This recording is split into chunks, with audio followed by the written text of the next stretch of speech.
अच्छा तनवीर भाई, artificial intelligence specially अगर हम बात करें आजकल चैट जीपीटी की, लोग ये समझते हैं कि अब इसके आने से तो ह्यूमंस का रोज़गार ख़त्म हो जाएगा। और हम ये देखते भी हैं बहुत से लोग हैं जो खुद कंटेंट राइटिंग करते थे या किसी से करवाते थे, अब वो जाके उसको टॉपिक देते हैं चैट जीपीटी को, वो विद इन सेकेंड्स आपको बना के दे देती है। इसको आप कैसे रिलेट करते हैं, क्या बनेगा लोगों का फिर जो काम सीख रहे हैं? देखिए, पहली चीज़ तो ये है कि जो चेंज को ना एक्सेप्ट करना चाहिए। उसको अगर आप एक्सेप्ट नहीं करेंगे तो उसने रुकना नहीं है, चेंज नहीं, उसने होना ही होना है। बिल्कुल। आप उसके साथ सिंक नहीं कर पाएंगे, जिसकी वजह से आप पीछे रह जाएंगे। बिल्कुल। पहली बात है कि एआई को एक्सेप्ट करें कि एक नई रेवोल्यूशन है, ठीक है, जिसके साथ हमने चलना है। ठीक है। अब दूसरी चीज़ है कि इसका इम्पैक्ट क्या होगा, लोग बेरोजगार हो जाएंगे, नहीं हो जाएंगे। अच्छा, अब अगर हम इस बहस में उलझे रहे हैं कि क्या होगा, नहीं करना चाहिए, एक फील्ड के अंदर एंटर ही नहीं होना चाहिए, काम नहीं करना चाहिए, ऑप्शन क्या है? बात है कि ऑप्शन क्या है फिर? अल्टरनेट तो कोई नहीं हमारे पास। अल्टरनेट नहीं है ना, फिर उसका काम तो हमने करना है, पैसे तो हमने कमाने हैं, डॉलर में कमाने हैं। बिल्कुल। तो क्यों ना हम अपनी फील्ड के साथ एआई को इंटीग्रेट करें। ठीक है। ठीक। अब आपने बात की कि content writing, search engine optimisation, ये 2012 में गूगल की पहली अपडेट आई। उस वक्त मेरे कितने दोस्त थे जानने वाले जो इस फील्ड को छोड़ गए। उन्होंने कहा बस खत्म, एसईओ अब डेड हो गया।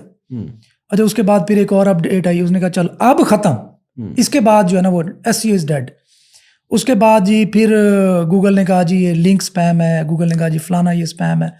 तो हर बार, हर 6 महीने, साल, 1.5 साल, 2 साल बाद ये, अब जैसे आपने गूगल एडसेंस के बारे में पहले कहा कि 2 साल तो उसकी अप्रूवल में लग जाते हैं, ऐसी कोई बात ही नहीं है।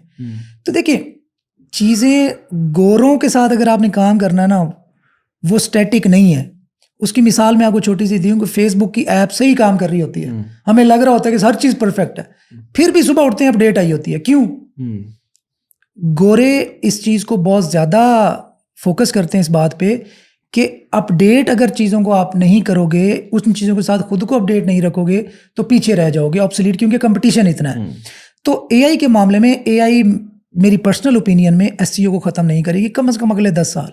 कोई ऐसी बात नहीं है। चीज़ों के बस ये है करने के अंदाज बदल जाएंगे। उन्होंने इसके साथ मिलकर काम करना सीखना है, मिलकर काम करना सीखना है। बाकी जब टायर आया तो उन्होंने कहा जी अब जो है वो घोड़ों का, उनका कोई, गधों का उनका कोई वो नहीं रहेगा, काम नहीं रहेगा। जनाब उससे ज्यादा महंगे हैं आप, वो से ऐसे वो लोग शौक के लिए जो करते हैं या पालते हैं तो महंगे, जितने की एक गाड़ी आती है उससे महंगा घोड़ा आता है आपका। तो इसी तरह गाड़ी आई, उसने कहा जी अब बाइक का क्या बनेगा फिर। तो ये इन चीज़ों से कुछ नहीं होता, इन चीज़ों से परेशान नहीं होना चाहिए, लर्न करना चाहिए। अच्छा, पिछले दिनों हिशाम भाई का एक इवेंट था इस्लामाबाद के अंदर, मैंने केस स्टडी दी कि एक बच्चे ने 3 महीने में $50,000 बनाए माशाल्लाह चैट जीपीटी से।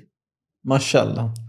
अब जिस दौरान जिस दौरान हमारे यहाँ पूरी कम्युनिटी में बहस चली हुई थी, एक पोस्ट वायरल हुई थी कि अब चैट जीपीटी 4 आ गया, अगले हफ्ते दुनिया बदल जाएगी। कुछ लोग मीम्स बना रहे थे, कुछ लोग रियल में शेयर कर दी। मैंने कहा जहाँ पे दुनिया ये बहस कर रही थी कि ये होगा वो होगा वो होगा, कर कुछ नहीं रहे थे, कर कुछ नहीं रहे थे, सिर्फ डर रहे थे और डरा रहे थे। उसी दौरान एक बच्चा, मेरे ख्याल में उसकी उम्र को 20-22 साल है, उसने 3 महीने के अंदर $50,000 साइड पे किए और सुकून में।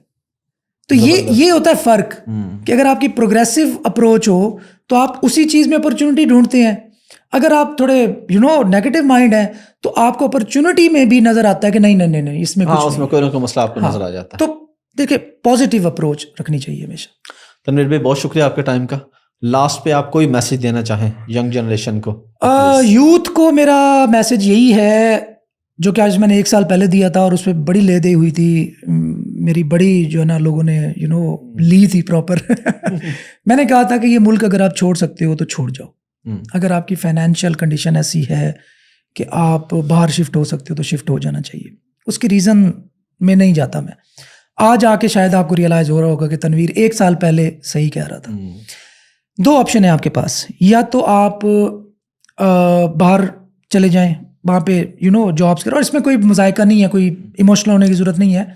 जब आपका घर बन रहा होता है, ये जुनेद अकरम ने एक बात की थी, बड़ी मुझे पसंद आई, कि जब आपका घर बन रहा होता है तो आप हमसाये के घर में, नानी के घर में शिफ्ट हो जाते हैं, तो ऐसी कोई अजीब बात नहीं है। दूसरा, स्किल सीखो ऑनलाइन, कोई भी डिजिटल स्किल सीखो और डॉलर में कमाओ। अगर इधर रहना तो फिर डॉलर्स में कमाओ, इधर रहना तो डॉलर में कमाओ। इन 2 चीज़ों के अलावा आपका कोई फ्यूचर नहीं है। ये मेरी नसीहत समझो, ये मेरी वार्निंग समझो, ये जो चीज़ भी समझो। Thank you very much Tanveer. Thank you.